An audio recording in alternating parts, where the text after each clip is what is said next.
Viral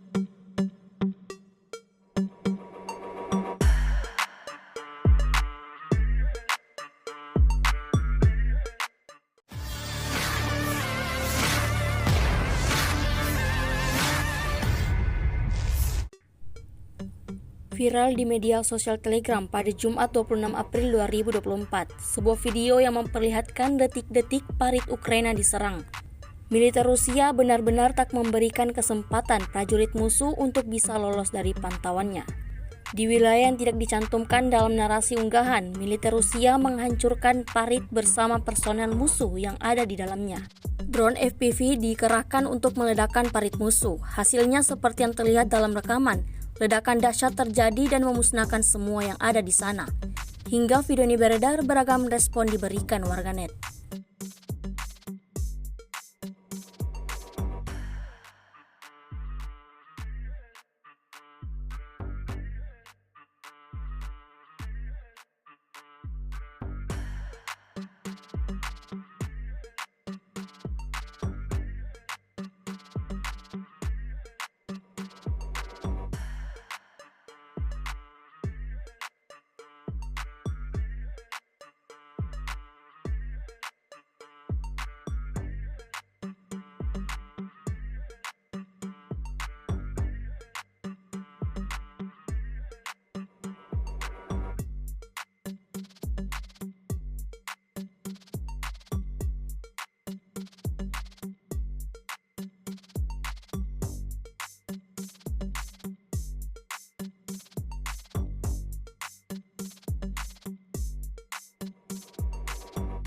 Download Tribun X sekarang, menghadirkan lokal menjadi Indonesia.